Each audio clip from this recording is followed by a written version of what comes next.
We on Fire Sports Podcast, The Spot, season number 4, episode number 20. And yeah, we at the weekend, folks. We at the weekend, man. I hope you guys have had a great week so far. We're finally here at the weekend. And I'm excited. I'm stoked.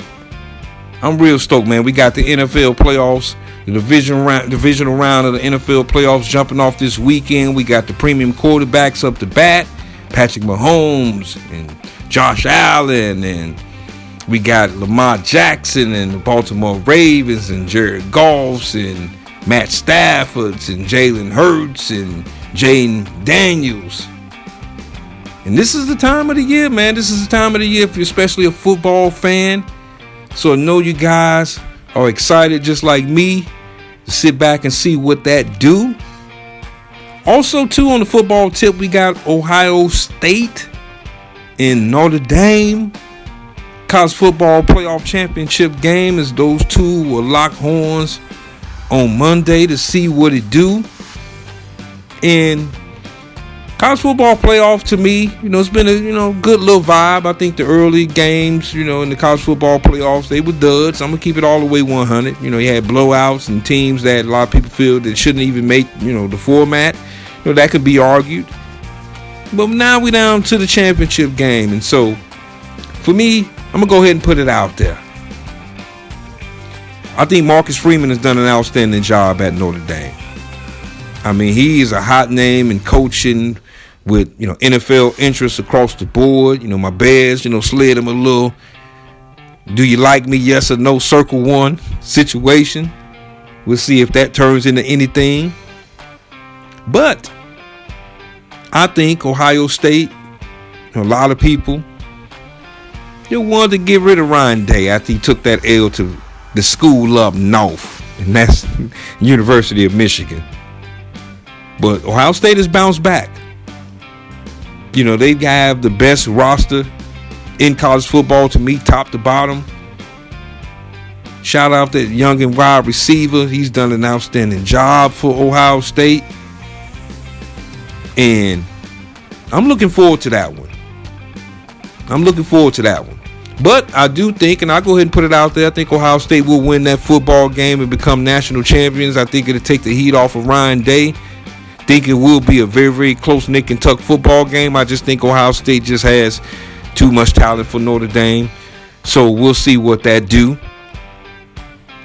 Also on a side note, man, just a little sad note, man. Not sure if you guys have heard, we had the passing of Bob Uecker. A lot of you guys may know him from the movie Major League. Swing and a miss. He was in the booth for the Milwaukee Brewers. He was a minor league baseball player, had a cup of coffee in Major League Baseball. He definitely was one of the most funniest guys in all of baseball. So we're sad to hear that he passed away yesterday. So condolences go out to him and his family. Obviously as well, we've had the California wildfires. So that's just been a whole ordeal in itself. Just saying, just the scene from the inferno to the after damage, and people who've lost their homes, just desolate. So can't forget about that. Also, we got the NBA, man. I'm gonna come back with y'all with my NBA Big Five on this episode. 5 teams that's in the power rankings so far, and know you guys may have been able to check out last night's game between the teams with the best 2 records in the NBA. That's the Oklahoma City Thunder and the Cleveland Cavaliers. They played, less than a couple weeks ago. And, Cleveland was able to take that tilt in Cleveland. This one was played in Oklahoma City, and they won one now. And this could be an NBA Finals preview. It really can be. And you guys will see coming up in my power rankings, I got a little interesting twist, because I do think that a lot of people have been, talking about the NBA and the ratings and all of that. And rightfully so. I just think that, the casual NBA fan or the OG NBA fan, they just get tired of turning on the tube, man, and just talking about the same teams and the same players. And it's an uprising with the youth in the NBA as far as these good teams such as Cleveland as well as Oklahoma City. And so I'll speak on that coming up.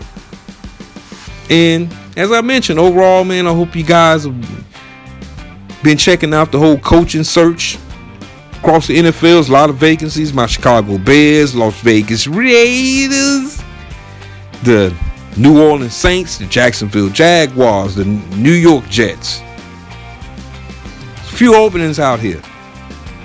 Dallas Cowboys. And so we'll see. We'll see if we have any updates. See what it do. Mike McCarthy interview for my Chicago Bears. There's been a lot of fire around Dallas Cowboys and potentially interest in Deion Sanders. We'll see if that work itself out. If Deion leaves Colorado to move on to the Dallas Cowboys, I mean, I just don't know how big of a circus or spectacle that'll be if him and Jerry Jones link up. We'll see what that do. And so, once again, man, I appreciate you. If it's your first time listening, we on Fire Sports Podcast, The Spot. We provide high-five takes and analysis across the sporting landscape. If you're OG of the show, I appreciate the fall through again. Sit back, enjoy the rest of the show. We on Fire Sports Podcast, The Spot.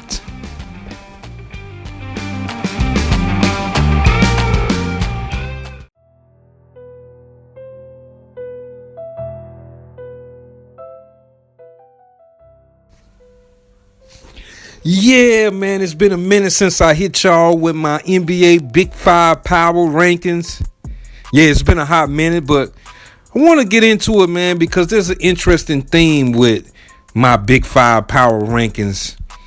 And the theme is, it's a new era in the NBA. Now, I know, you watch, all the big major networks and just all the coverage on the NBA. You're going to really hear three names: LeBron James, Steph Curry, and Kevin Durant, pretty much. And to me, that's my disdain with big media right now. Because you have some teams and ball clubs out there that is having an outstanding year. But when you listen to, what they have to offer as far as the coverage, it's always going to circle around those three guys. Now, obviously, all three of those guys are NBA first ballot Hall of Famers. They're some of the best players in the NBA, history of this league. And they've had outstanding careers without question. And all of them have raised the Larry O'Brien trophy before. But it's a new era in the NBA. And maybe, I'll go ahead and put it out there. Maybe ESPN, maybe, Fox and, everyone else who covers the NBA minus TNT. Because one thing that, interesting about inside the NBA and TNT, as you guys may know, is that TNT is getting out of the basketball business. But inside the NBA is moving forward through a licensing agreement with the NBA via ESPN. So you definitely see Shaq, Ernie, and Kenny, moving forward into the next season. But the reason I mention them is that one thing I do respect about this show is that if a team is playing trash, they playing trash, and they're not scared to call it out straight up. And so I thought that was just interesting, looking at my Big 5 and just the theme of it, in essence. It's a new era in the league, and I'm going to need, people to step up and cover these teams appropriately. Because I'm just tired of the recycledness of the NBA from a national media standpoint. So with all that being said, we're going to get right into it. Coming in at number 5. Number 5, this is a team that just missed the NBA playoffs last year. I believe actually by one game. And this is a team that they got a coach that came in that had a little controversy surrounding him. And he's proven his worth as a coach. And I'm talking about the Houston Rockets. Udoka has done an outstanding job with this unit. Brederick B, Jalen Green, Fred VanVleet, Sengun. I can just go down the list of just the guys that's playing some good ball for them. And I just like just the tenacity. You can't forget about Dylan Brooks in that as well. And so I like the tenacity that this team plays with. And I think that they have some bitterness from last season. And you can see it. I mean, this team came razor thin close of actually getting into the playoffs last year. And I think it's transitioned over to this year. Another thing is that they play fast. They're very athletic. And they've learned from the mistakes that they did last season, which last season, it was just a little up and down. They was a team that was turning the ball over, a lot. I thought that, they spent a good penny bringing in Fred VanVleet, formerly of the Toronto Raptors. And I like that pickup. I think Fred kind of gives them just a little bit of maturity level for the ball club. I think Dylan Brooks brings in the essence of toughness. And so I like what Houston is doing. They're not going to miss the playoffs this year. You can bank that. And from what I'm seeing so far this season, they may be a tough out in the playoffs, depending on the matchups and early on. They may be a tough out. Right now, they're sitting in the second seed in the West. I'm not sure if they're going to stay there in the second seed, but, I don't see them dropping no further than maybe fourth in the West. We'll just see how things go with them. But I got the Rockets coming in at number 5. Number 4, we're going to stay in the West. And number 4 team is somewhat similar to the Houston Rockets, where they're a young ball club. They're a ball club that missed the playoffs last year.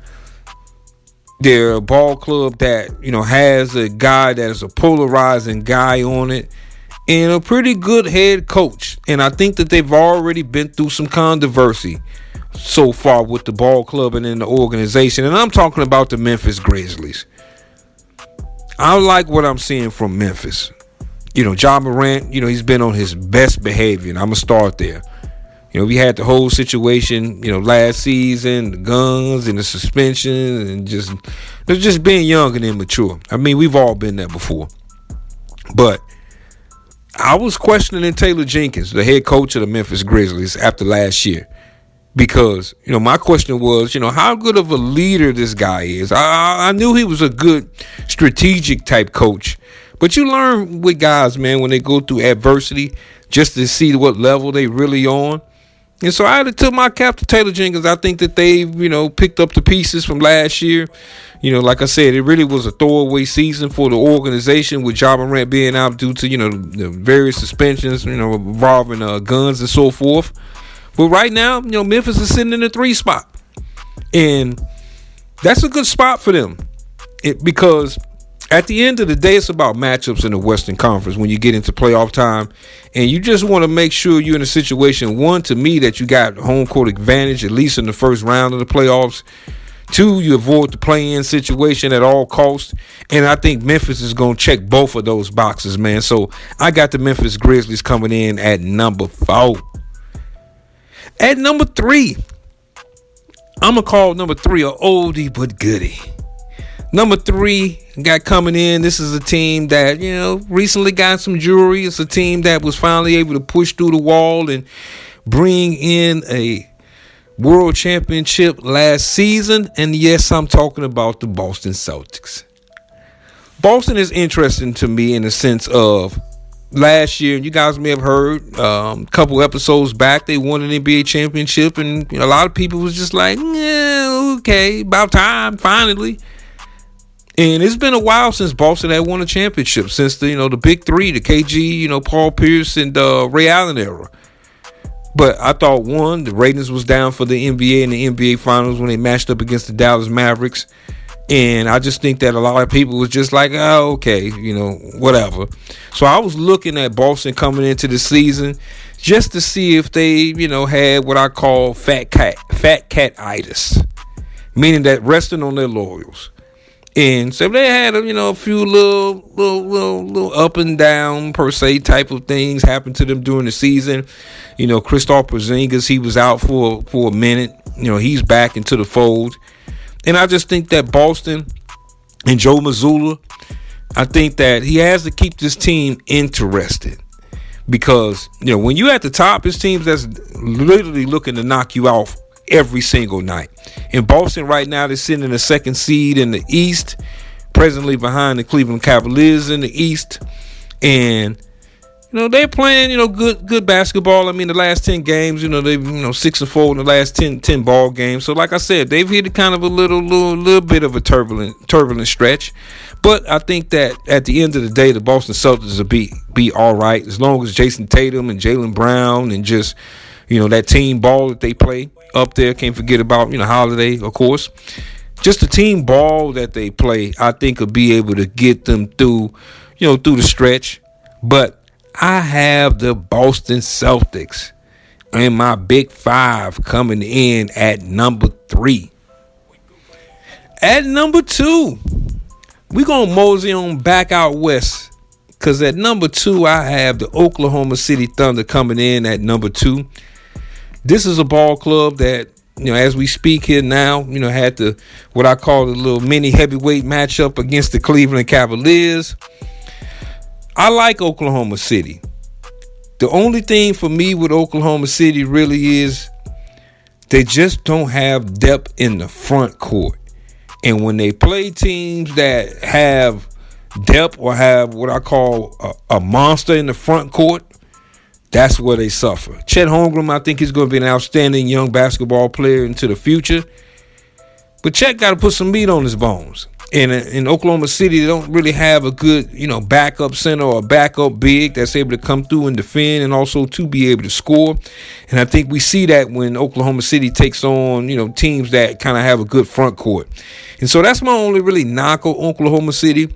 Also, too, can't forget about this, because I know a lot of people are, appreciative and just have a certain infatuation with Sam Presti, general manager of the Oklahoma City Thunder. And he's put together a good young ball club. But we've seen Sam Presti put together a young ball club before. This ain't his first rodeo. And last time I checked, how many championships does Sam Presti have, people? I'll help you out. 0. So at some point, because we on Fox Sports Podcast, we keep receipts. That's just the nature of what we do. Straight talk, no chaser. And so I'm going to be looking to see if this team is able to, even though they have, the second best record in the NBA, I just think that it's a situation to where I just want to see, especially once we get along into the season, preferably after the All-Star break, if 1, they don't get bored, 2, they stay healthy, and 3, they mature a little bit more.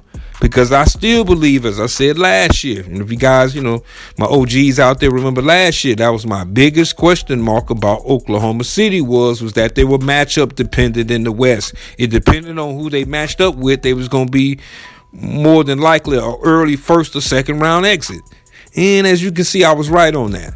So this year is all about them, moving up to that next level, to that upper level of the NBA crest, especially in playoff time, man. So we'll see what Oklahoma City do moving forward for the rest of the year. And now we sitting at the top. Shout out to the old school OGs, the old Temptations, man. Had a song back in the day called Sitting at the Top. Sitting at the top, it's going to be the Cleveland Cavaliers sitting at the top. I'm going to tip my cap to Kenny Atkinson. He's done an outstanding job with this basketball club. Fans and OGs of the show, they already know how I feel about Kenny Atkinson. I thought he got railroaded in the situation in Brooklyn when they brought in Kevin Durant and, and that whole situation in Brooklyn, which was a crash and burn with Kyrie Irving as well. And they brought in Steve Nash. I thought he got railroaded. Moved on to Golden State, did a good job being an assistant with the Golden State Warriors organization. In Cleveland, they moved on from J.B. Bickerstaff last season. And I was going to say, I don't know. And I thought JB did a good job. He's, son of a former coach, Bernie Bickerstaff back in the day.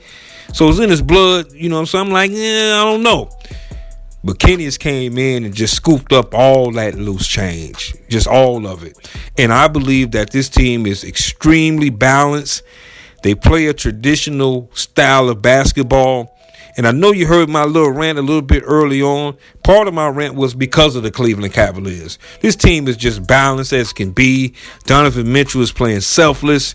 Darius Garland is playing back to that all-star level as he was a couple of years ago. And, Jared Allen doing an outstanding job. You got, Evan Mobley being that big. And so if you are, a casual NBA fan, a fan that what I call is get off my lawn type of fan, wish it was back into the 90s when we had more balanced basketball teams and teams not shooting 8,000 threes a game. Cleveland Cavaliers is your answer. And so I got them sitting at the top. And that's my look across the NBA Big Five. I know it's been a minute since I hit you with my Big Five power rankings. Hope you guys appreciate it.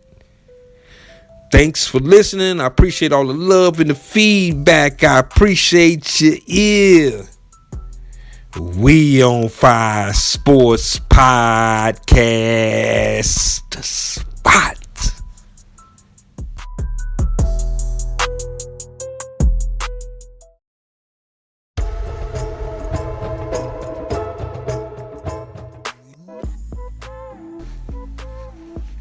Welcome back. And the NFL playoffs moves on this weekend to the divisional round. This is when you see those premium matchups in the AFC and the NFC as teams move a step closer to getting to the Super Bowl. And I'm going to start off on the AFC side. And a game that I think is going to have a lot of bang for its buck is the Kansas City Chiefs taking on the Houston Texans. As the Chiefs, they were sitting back with all of us last week enjoying the wild card weekend. But the champs is up to bat. And the Texans last week, they was able to handle the Los Angeles Chargers 32-12. It was a game that was riddled with turnovers from Justin Herbert, 4 interceptions. And the Texans caught momentum, was able to handle that business against the Los Angeles Chargers. And now they got the champs on the road in Kansas City. A lot of people, such as myself, even though Kansas City put some respect on their name, finished the regular season with 2 defeats, earned themselves a first-round bye in the playoffs, and they're chasing history to be the first team to win 3 consecutive Super Bowls. Patrick Mahomes, enough said. There's a lot of people out there that feel that Patrick Mahomes, some people, he's the greatest of all time. And I'm just like, wait a minute. Wait a minute. Tom Brady has 7 Super Bowls. So, I think there's no knock at Patrick Mahomes. I think, he has potentially a long career ahead of him. He has a few Super Bowl rings in his pocket right now, and chasing history is always a great thing. But, they got a matchup against the Houston Texans, a young contender looking to get their weight up. And it's going to be interesting to see from the Chiefs. They've had a week off. A lot of people feel, well, really 2 weeks off, because the final game of the regular season for them was the practice squad game.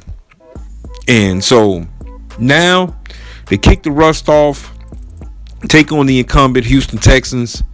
Chiefs coming to this game an 8-point favorite in this game. This is going to be an interesting one, because I think that since the Kansas City Chiefs have had that layoff, the Houston Texans, they salivating at the mouth to knock off the reigning NFL Super Bowl champions. I think this game might be a little bit closer than an 8-point spread. Now, I'm not going to call my shot and say that the Houston Texans are upset and knock off the Kansas City Chiefs, but I think this is going to be a close football game. And, Travis Kelce, he went through a funk earlier in the year. A lot of people, figure it was the whole situation and distractions, whatever you want to call it, with his relationship with Taylor Swift. A lot of people saying, he's looking a little old out there. He, lost a step. And that may be true. Football is a young man's sport. And Travis Kelce, he's a first ballot Hall of Famer. So, He's not a spring chicken anymore. And for me, with this offense, they got Pacheco back and, Kareem Hunt, just a tandem in the backfield. Patrick Mahomes, he's just, with the DeAndre Hopkins. I think that was a big-time move for them during the regular season to pick up DeAndre Hopkins. And I think Hopkins will be a player for them in this football game. I got a feeling that Hopkins may be the reason, since, as we all know, he's facing his former team. He got traded out of Houston several years ago, courtesy of Bill O'Brien, who at that time was the head coach as well as the general manager of the Houston Texans. Surprised everybody and traded DeAndre Hopkins out of there. And so could be, a revenge game for him, but I do think that he's going to be the key of this football game, because I think that Mahomes, with all the magic that he has, Houston has a legitimate defense now. And I just think that Houston, during the regular season, their defense was kind of mid. Will Anderson was out for a little bit, nicked up just a little bit during the season for them. And now I think they living their best life. And I think they're going to try to ratchet up the pressure against Patrick Mahomes. But I think that DeAndre Hopkins, to me, is the factor in this football game. I just think that he's going to make a couple plays to be able to change the momentum in a close football game and get the Chiefs over the hump in this one. So I have the Kansas City Chiefs knocking off the Houston Texans, as the Chiefs should move on to the AFC Championship game for, it feels like, the 100th time in a row. But I got them moving on against a feisty Houston Texans team in Kansas City. Then we transition to, I don't know what superlative to put on this next game in the AFC. The Buffalo Bills taking on the Baltimore Ravens. This game will be played in Buffalo. The Ravens last week, had the showdown with the Pittsburgh Steelers. They was able to come out on top. They was able to run the football. They pretty much ran the football down, the Steelers' throat in that game. They showed good balance. Lamar Jackson had a pretty good football game. Derrick Henry, showed his worth. And then on the other side, you got Josh Allen. He's put on a cape that seemed like in every single victory for the Buffalo Bills so far this season. James Cook has been a good asset, and I predicted that he would have a good year this year coming into the season. I was a little bit skeptical on the Buffalo Bills with just the weaponry that they lost.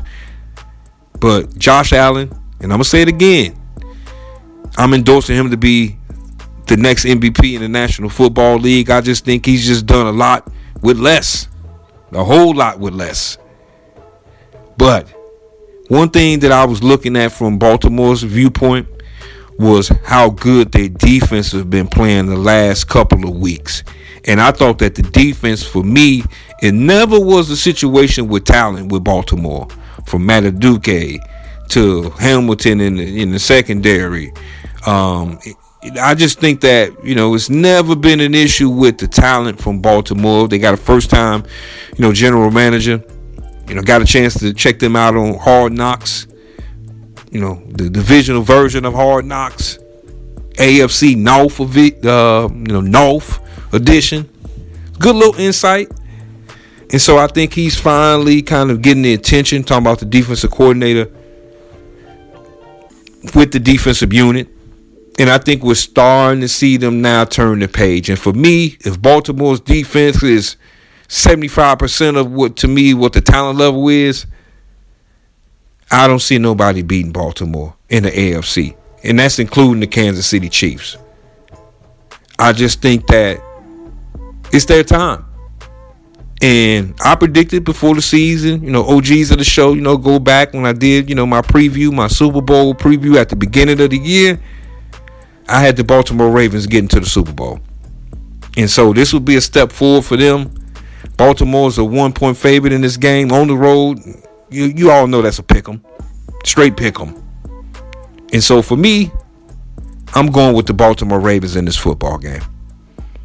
I just think that it's Lamar Jackson's time. I think Josh Allen, he's had an outstanding year. I think he's going to have a good football game. But I just think that the Ravens is just too balanced. I think Zay Flowers will play in this football game. That's what I'm hearing. I think he's going to be a huge addition. I think they'll need him in this football game. And so I got the Ravens moving on in this one. I think this game will be, them most likely winning by a touchdown or so, 7 to 10 points. But I do think it'll be an exciting game, and I think it'll be competitive going into the fourth quarter. And now we're going to transition to the NFC side. And another team that earned the number 1 seed, Detroit stand up. Detroit, what up, though? Detroit versus everybody. Number 1 seed, they was at home, eating their favorite foods, letting their hair down. Shout out to Amon-Ra St. Brown, with the Detroit colored hair. Just when I saw that, I was like, okay, this guy's just a funny guy. But they take on another young team that's fresh on the block, and that's the Washington Commanders. The Lions, this game we played in Detroit. Detroit is a 9.5-point favorite in this football game. I think that Jaden Daniels, he's had an outstanding year. I mean, he's easily going to be Offensive Rookie of the Year. Dan Quinn has done a good job with this unit overall. And they've been the talk of the NFL as far as what I call the cardiac situation, in the game situations. And yeah, I've kind of gotten over the whole situation with my Bears with the Hail Mary situation, man. I've gotten over that. But this team and Jaden Daniels, they're magical, man. If the game get close, shout out to Terry McLaurin. He's been just as clutch as Jaden Daniels has been clutch. Word on the street is David Montgomery will play in this football game for the Detroit Lions. Jahmyr Gibbs is just lightning in the bottle. Jared Goff, he has a lot to prove still. Trying to get, himself back to the Super Bowl, this time with the Detroit Lions. And the Lions, they had a bitter taste in their mouth last year. I mean, they had the game right in their hands last year in the NFC Championship game against the San Francisco 49ers last year. I thought it would be me, following this sport for over 40 years. I thought it would be the first time I would see the Detroit Lions in the Super Bowl. This is an organization that's never made the Super Bowl in the history of the organization. I think they move on in this football game. I think they beat the Washington Commanders. I'm not sure if it's a 10-point game or so, but I do think that the Lions win this game, and I do think they pull away in the second half of this football game. I think that Aaron Glenn, his name has been out there, defensive coordinator of the Detroit Lions. I think he's going to ratchet up as much pressure as he possibly can. I think this team still has a chip on their shoulder. Ben Johnson, hot name out there, offensive coordinator. A lot of people, in Chicago feel like Ben Johnson should be the next head coach of the Chicago Bears, but that's a story for another day. I think that the Detroit Lions, like I said, I just think that they're experienced now. They got a sour taste in their mouth now from what happened last year in the NFL playoffs and the championship game in the NFC. And I think they move on to the NFC championship game again. Then the final matchup in the NFC divisional round, we got the Philadelphia Eagles taking on the Los Angeles Rams. As this game will be played in Philadelphia. The Rams, they had the whole ordeal with the California wildfires out in Los Angeles. They moved to Glendale, Arizona, home of the Arizona Cardinals, for their playoff game. And this time they got to take it really on the road and travel east to Philadelphia. There's been a lot of talk of Philadelphia. Saquon Barkley over 2,000 yards. Then we got Jalen Hurts. It's been up and down. We got head of the book club now in A.J. Brown. Devontae Smith, shout out to Jalen Carter, defensive tackle. He's been playing some outstanding football. And this defense is looking good. It's looking good, man. I mean, last week they held the Packers to 10 points. They made Jordan Love look like a novice. They took some of that shine off of Jordan Love last week. And so in this one, Philadelphia's a 6.5-point favorite in this football game. They're taking on one of my favorite coaches in the NFL, and that's Sean McVay. Sean Scheme Up McVay. And for the Rams, Matt Stafford, Super Bowl winning quarterback. Kyron Williams, one of the best running backs in the National Football League. You got Cooper Kupp. You got Puka Nacua.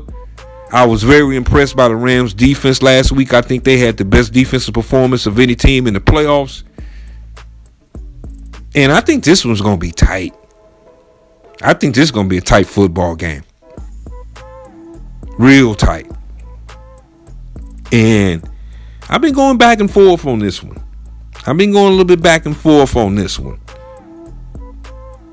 My gut tells me that the Philadelphia Eagles wins this football game. I just think they at home. Saquon Barkley, even if you quote unquote shut him down or contain him, he's still gonna give you 75 yards and a couple catches out the backfield. You know AJ Brown, man, once he complains, you know he's gonna get the football. I think Devontae Smith will have a couple big plays in this football game.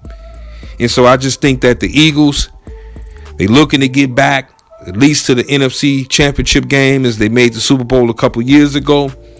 I think they move forward in this football game. I think it's going to be somewhat of a close football game, but I think I have the Eagles moving on. And so we'll see. We'll see if the Eagles take on the Detroit Lions, the 1 and the 2 seed on the NFC side, as well as the Kansas City Chiefs and the Baltimore Ravens on the AFC side. We'll see what it do. And once again, I appreciate all the love and the feedback. I appreciate your ear. If you're a first-time listener, I really appreciate your ear. And if you're an OG of the show, good looking out again on the check-in. You can catch us at YouTube at We On Fire Sports. You can catch us on X. You know, we out here. We On Fire Sports Podcast. The spot.